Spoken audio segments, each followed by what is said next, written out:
I studied with a guy named George Kinder. You and I talked a little bit about this before, but he talks about something called the 5-second rule, right? Which is when somebody gets done saying something, you just take a deep breath, count slowly to 5 to give that person the space to continue the conversation.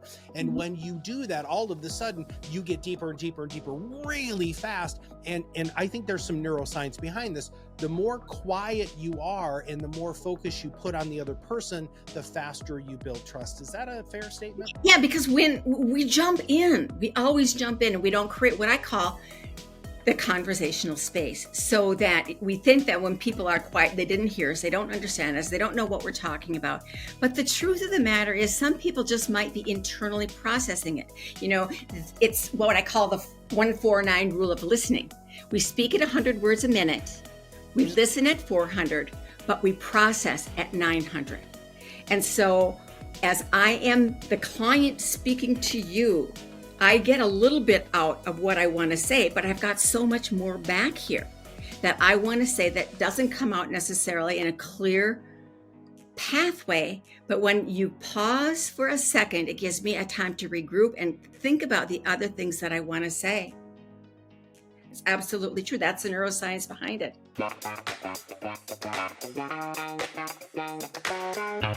Hello and welcome to another Top Advisor Marketing Podcast. I am your host, Matt Halloran. You know, I love nerding out with other people who have the same passions as I do. And many of you have heard us, not just me, but ProudMouth talk a lot about the importance of communicating more effectively. And in fact, I've also talked about the fact that I'm writing a book about listening and making sure that you use that will actually help you close more business and build deeper relationships and trust faster. But see, here's the thing. Throughout all of this magnificent woman popped into my world who actually has research based off this and also does this and teaches this for a living. So here's the ultimate outcome that I want everybody to get from this show. Number one, to understand the neuroscience behind what we're going to be talking about today. So there's actual real science behind this.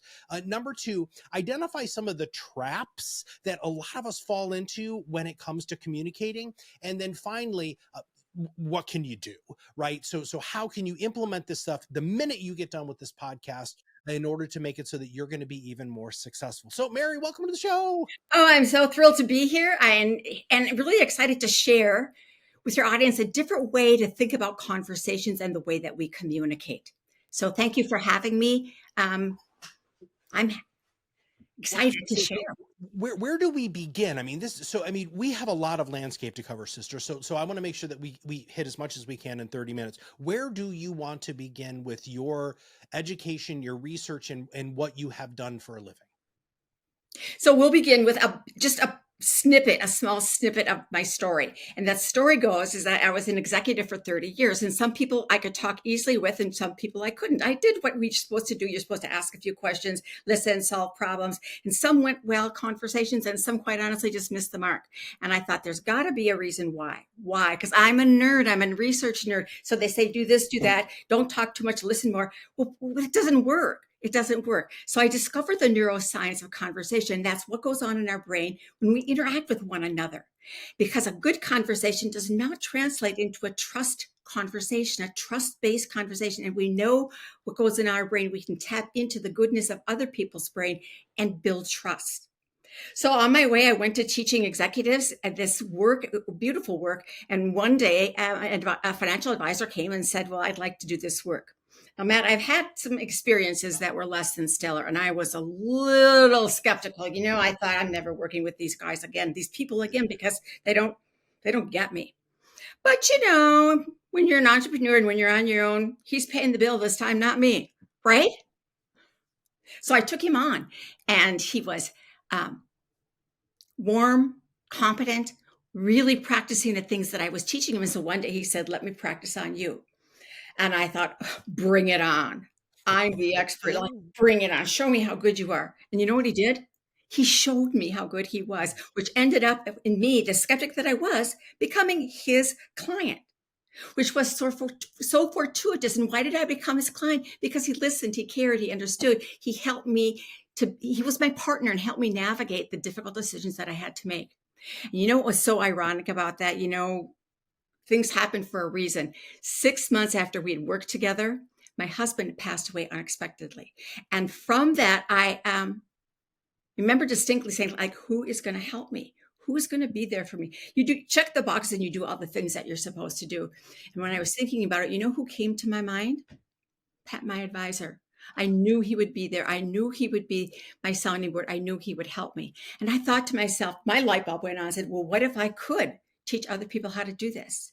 The impact that one person had on me, he could create in all the clients that he worked with and all the people that are important to him, including his team, his staff, and most importantly, the loved ones, because this is a universal language. The language of neuroscience is a universal language. And it's true for all of us, old, young, men, women. It doesn't make any difference. It's true for us because that's how we're wired as human beings. And when we get that, Matt, the world opens up. Yeah. Well, so you said a lot of, okay, so I want to take a small step back. Wait, okay. How you just described what the personality of the financial advisor is what 98% of our listeners think they're already doing. So how do you help people realize that the way that they're communicating is not what you teach, and more importantly, what do their clients ultimately want? So we start with the neuroscience. What goes on in your brain? We're having a good conversation. What's really going on? It's not just a good conversation.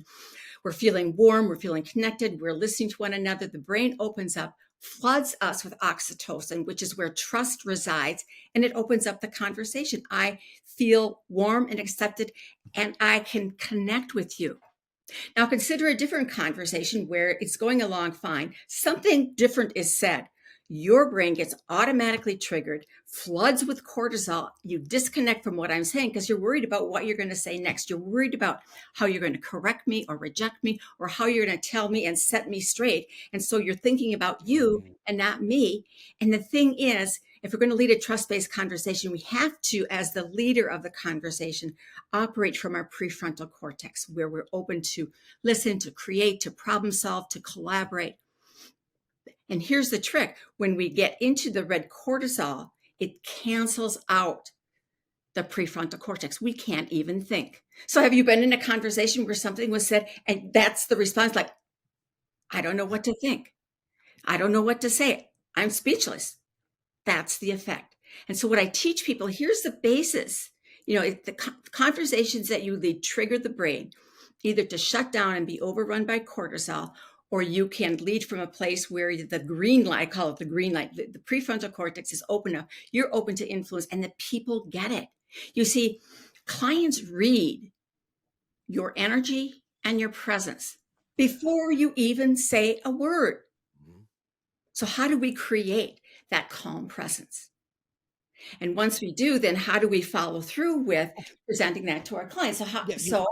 Go back. How do we create the calm presence? Let's start at the basis of walking in the room so that we're setting ourselves up for success. Yes. And so people laugh at this and they say it's way too simple, but it starts with preparing yourself. You cannot lead a conversation when you're busy. As a busy professional, you have all these things going, all this chatter going on in your mind. So you take what I call the golden minute. You breathe deeply. More importantly, to reset your brain. Breathing resets your brain. Secondly, you think about the other person. What might they be like? What might be going on in their world? What might be important to them? How do you think they're feeling coming into having a conversation? Because we know, Matt, that every time you have a conversation, there is angst or anxiety because we don't know where the conversation is going to go.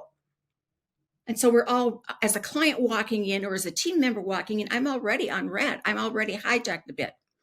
So we're realizing that, then we next say, what's the purpose of a conversation? What's the context and content? Okay, then you say to yourself, I got this. And the most important question we focus on is, how do I want the person to feel? The person who's sitting across the desk from me, how do I want them to feel as a result of talking to me? And what is it like for them to be in front of me? You see, when we take that golden moment and we reset, that's the key. Now people laugh and they say, well, that's too simple. I know what I'm going to talk about. I've had millions of these conversations. And that's exactly the problem. You've had millions of these conversations, particularly if you have a particular niche. You know this population, you know these people backwards and forwards and what they're going to say, but you've not heard my story. You've not heard what I have to say. And so people say, well, this is too simple. It doesn't work. So I said to my friend, Bob, I said, okay, it's too simple. If it's too simple, why don't you try it?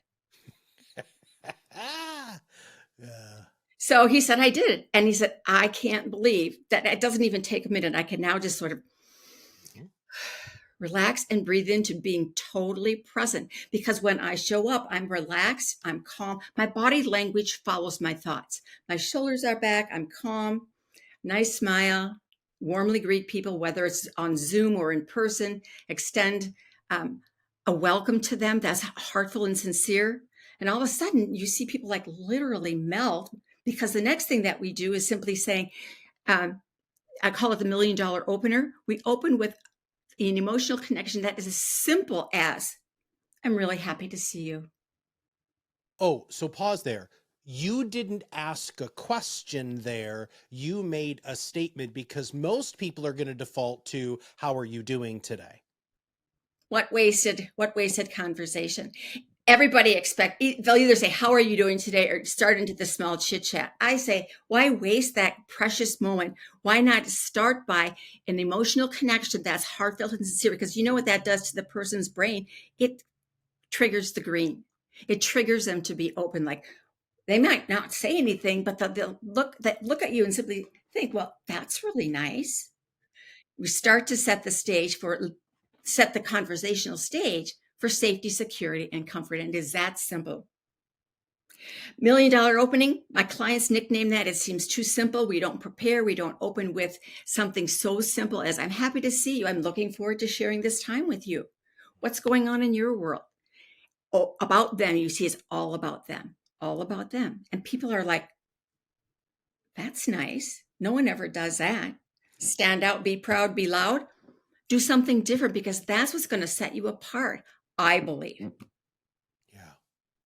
You know, one of the things that I love to talk about is, and I challenge advisors on this all the time, when is the last time you practiced what you do for a living, right? You look at professional basketball players, professional athletes, professional everything, they all practice before the game. And advisors have done it a million times, so they don't think they need to practice.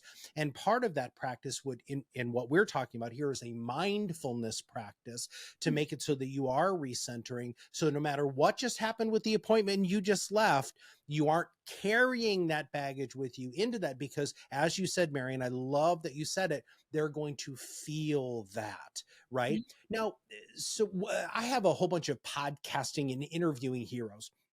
And I have interviewing heroes for different reasons. So like, I love Oprah Winfrey, because Oprah Winfrey can make you feel like it's only you and Oprah when there's an audience of, 500 people and 1 billion people watching, right? People say to Oprah all the time, gosh, I never thought I would say that on television, right? Then you have somebody like Larry King, who really rarely prepared for any, thing, but he always came to every interview with an eyes of child. Then you have Phil Donahue, which was actually one of my favorites. I'm aging myself. There's some people who listens might not know who that is. Google him. He used silence so well in live television that it just really blew people away. But what happens with a lot of advisors is what I refer to as the Terry Gross paradox. Now, Terry Gross runs Fresh Air, which she's actually interviewed like everybody who's ever been famous in the world.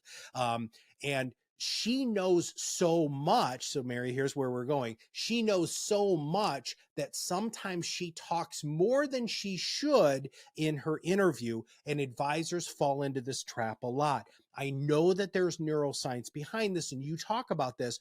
How can we start teaching advisors that silence is as important as talking? We start with simply saying, why do you talk so much? Because what I have discovered, simple question, because what I have discovered is we tell people, don't talk too much. Listen, you've got 2 ears, 1 mouth.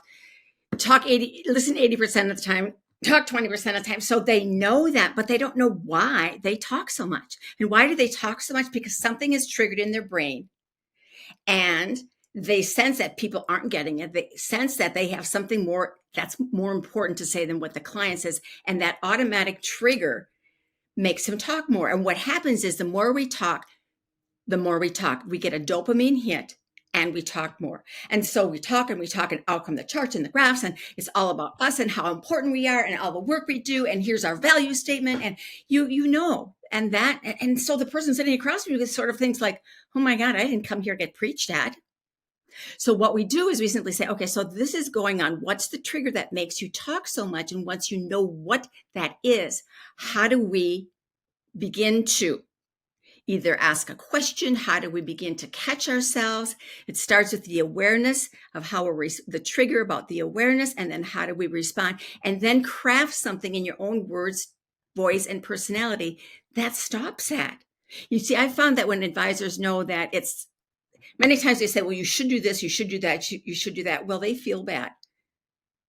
We're judging, we're criticizing. I don't do any of that. I simply say, we as human beings do this. We talk all the time. And then we talk about our most important conversational topic, which is us. So let's figure out how, now we know why. Let's connect the dots backwards and figure out what triggers you, or what you can do when you notice that you're triggered, so that you can turn the tables. And how do you do that? Your awareness that you're talking all the time. And then you take a breath, recenter, and you come back with something that's incredibly clear and vulnerable, such as, now people aren't going to like this, but such as like, oh my God, client, I know I've been doing all the talking. You didn't come here to listen to me. You came here for me to listen to you. I apologize. So let's get back on track. That vulnerability and ability to be human and point out where you slipped up, because we all do, will get a smile every time from your client. It's like, oh my God, this guy gets it. This woman gets it. They understand. And we refocus and get back on track. We call it ARC: aware, take a breath to reset, and come back with a refocus back on them. So your comeback is always refocus on them and what you were talking about and what that means to them, not about you. It sounds so simple, I know. It's not. Oh, well, I mean, it does sound very, very simple. Execution is entirely the other. It's very easy to throw a ball into a hoop, Mary, right? But when you're under pressure and you're on a court and there's people and fans. All right. So I love the idea of the focus on the other, right? And I really do believe, and I love your centering, thing, to be able to get the advisor to stop. And I love the apology, and I'm going to give them just a little bit of a script with that, and say, hey, look, you know what, I know that you know this, Mrs. Klein, but I love this so much, and I'm so passionate about it, and I just realized I just went off on a tangent. I'm so sorry. Let's get back onto what is the most important thing, which is what you need today. I absolutely think that's utterly incredibly powerful. I studied with a guy named George Kinder. You and I talked a little bit about this before, but he talks about something called the 5-second rule, right? Which is when somebody gets done saying something, you just take a deep breath, count slowly to 5 to give that person the space to continue the conversation. And when you do that, all of a sudden you get deeper and deeper and deeper really fast. And I think there's some neuroscience behind this. The more quiet you are and the more focus you put on the other person, the faster you build trust. Is that a fair statement? Yeah, because when we jump in, we always jump in, and we don't create what I call the conversational space, so that we think that when people are quiet, they didn't hear us, they don't understand us, they don't know what we're talking about. But the truth of the matter is, some people just might be internally processing it. It's what I call the 149 rule of listening. We speak at 100 words a minute. We listen at 400, but we process at 900. And so, as I am the client speaking to you, I get a little bit out of what I want to say, but I've got so much more back here that I want to say that doesn't come out necessarily in a clear pathway. But when you pause for a second, it gives me a time to regroup and think about the other things that I want to say. It's absolutely true. That's the neuroscience behind it. Yeah. when I was growing up in this industry, one of the first things that I heard from the first real sales-based advisor is, Matt, you never ask a question you don't know the answer to. And I remember hearing that, Mary, and it made me so terribly uncomfortable because my brain immediately went to, well, God, you're not going to learn anything new, right? All right. And I love So that, Matt, because the second thing that I teach people is asking questions for which you do not know the answer. we didn't plan this, everybody. All right, keep going. Let's talk about So that. what happens is many times we will ask a question, make a statement like, "You get this, right? You understand that." Well, the people aren't going to say yes or no because they don't want to look stupid in front of you, so they'll just nod. Or we'll make a statement like, "Well, here's what we've all talked about. Now, you would agree." We try and persuade them and influence. You would agree this is what you need to do, right? Well, once again, 75% of the people aren't going to stand up and speak out because you are the expert. So when we come in with a question we don't know the answer for, it sounds like, well, how did this land for you? What are you thinking about? How does this fit with what we've already talked about? How does this align with? All of a sudden, you get this look in the people's eyes and the smile, they go, and you'll get the response.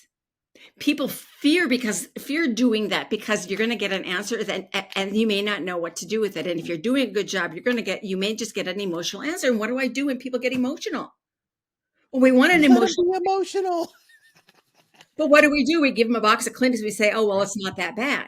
Instead of going with simply saying, I hear you. I understand you. What can I do to support you?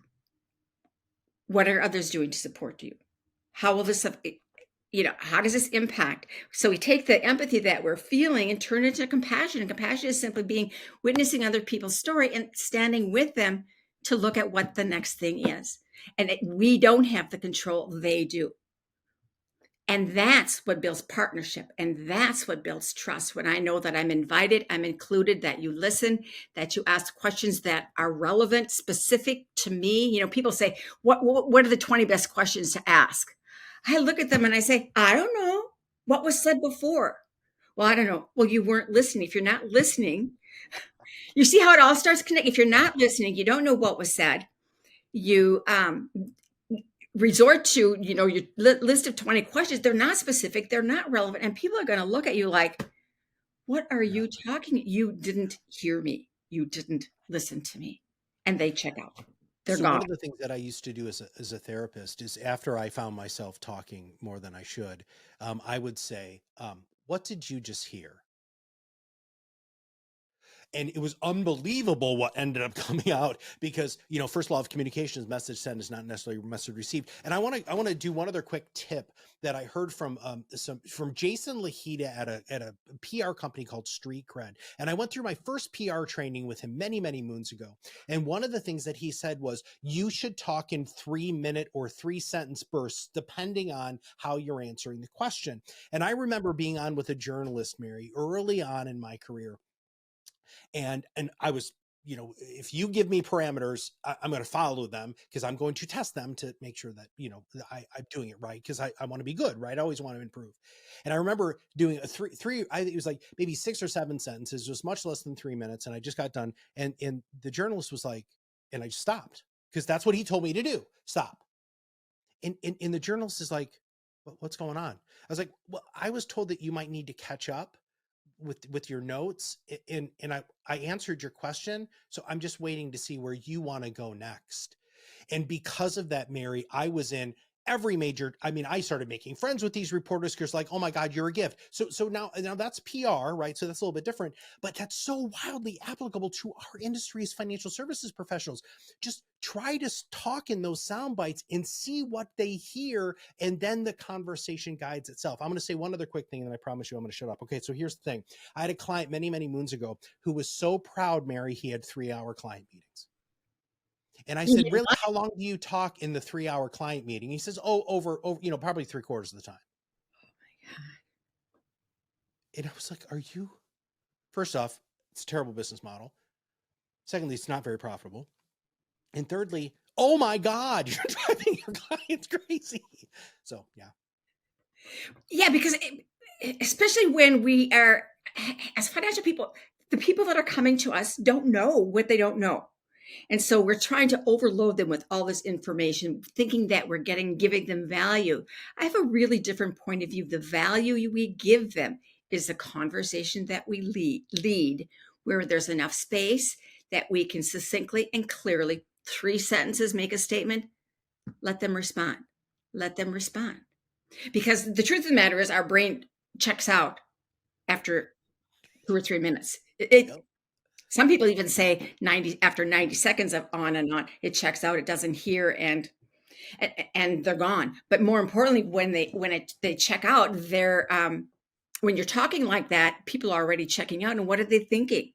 You're leading a monologue. What's this got to do about me? Yeah. And I love the question that you have, and I'm going to add that to my repertoire. What did you hear me say? Yeah. So often we say, well, does this make sense to you? Do you get it? Yeah. What did you hear me say? That's beautiful, Matt. Nobody's going to answer those other questions correctly. And advisors default to that all the time. Do you understand? No, they don't understand. You just went over the complex aspects of candle charts, right? There's no way that they're going to understand that, right? Okay. And they're not going to tell you that they don't understand because they don't want to look stupid, because you're the expert and I am the client. And what I propose is that we use our conversations to level the playing field where we become partners. I have my life and my money that I bring to you, and you have all this expertise, and we meet in the middle. And that's where a trust building conversation comes in. Because if I know that you can help me think through things, help me reason through things, help me feel through things, you become my trusted partner because you're my sounding board. Does that mean you don't give advice? Of course not. You give advice, but you set up the context in a proper way to say, so this is where we're going next. Because you said this was important, here are some recommendations. I'll go through them one by one. Pause, high level view. If they want more detail, they'll ask. And some people will ask for incredible detail. Fine, you're prepared, right? Yeah. Well, when you and I had our pre-record conversation, we got wicked nerdy on stuff, right? Because this is something that we're both super passionate about. And when you're sitting across from a client who wants that level of detail, give that to them, but understand that the majority of people don't. All right, Mary, I'm going to ask you my favorite question that I love to ask in interviews, which is, what should I have asked you that I didn't?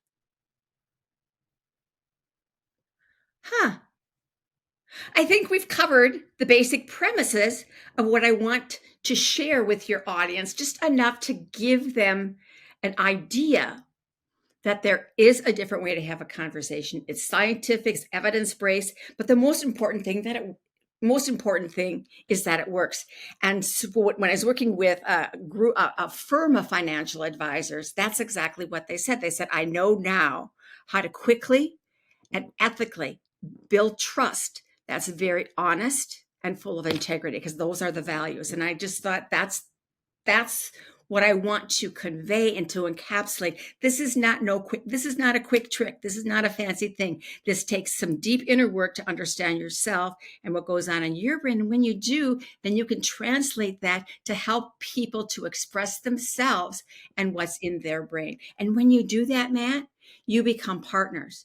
But better yet, people walk away saying, well, that's a good conversation. That's the best conversation they ever had. But you know that it's more than a good conversation because you're building the bridge of trust. And it's not just for your first meeting, it's for a lifetime. So every time you meet with people, they come to expect that this is who you are, which I believe differentiates you from everyone else. All right, Mary, I'm sure that there's going to be people who want to reach out and find more about who you are and what you do. What's the best way for them to do that? Well, connect with me on LinkedIn. And that's the easiest way. And if people are interested in the book, my motto is to contribute. And if they're interested in the book, sure, you can go buy it on Amazon, and that's fine. But that's not the whole point. If you would like to connect with me and request a complimentary copy, I'll mail you one. But what's even more important, Matt, is that if people that are listening may have a question, or they may try something and it maybe missed the mark, it didn't quite work right. You know what I say? Connect with me and we'll go on a call and we'll talk about what you tried and what didn't work and what are some other ways that you can adapt that, because I know that this works. And I want to help other people to take bits and pieces, embed that in the conversations that they're currently leading so that they can be better. When they're better, they have better clients, they have better teams, and the world is a better place. And the world is a better place. All men, sister. All right, we're going to make sure that we have a link to your LinkedIn profile and to buy a copy of your book, because you know what? They can afford it. They should buy it too. And please, please take advantage. This is actually how Mary and I began our relationship, is we had started a conversation over LinkedIn. That conversation over LinkedIn through messages ended up, going to a phone call. That phone call was like, holy crap, I want you on the podcast. And now you're here. And I'm hoping that a lot of advisors really do wake up. So there's a couple of calls to action I want for all of you advisors. Number one, you need to learn how to communicate more effectively. I don't care who you are, what you do, there's always ways to get better. This is your job. This is your job, is to learn how to listen and communicate more effectively, and Mary can really help you with that. And number two, if you are a conference organizer or somebody who wants to do a really kick-ass webinar, you need to hire Mary to go teach this stuff to your people, because you're going to have a better organization, a better business, because all great businesses are built off great culture, relationships, and communication, which is exactly what Mary has an unbelievable amount of experience in. And she's also a really freaking cool person. So Mary, thank you very much for being on the show today. Matt, thank you for the privilege to address your audience and to have another beautiful conversation with you. Listen, if you really truly want to have beautiful conversations, if you want to not only be a better advisor, but be a better person on this planet, the best way for you to do that is learn how to communicate more effectively. And most importantly, learn how to shut up and listen, right? The faster that you accept that that is the greatest way to build trust, the more successful you're going to be and the happier your clients you're going to have. All right, for Mary and all of us here at ProudMouth, this is Matt Halloran, and we'll see you on the other side of the mic very soon.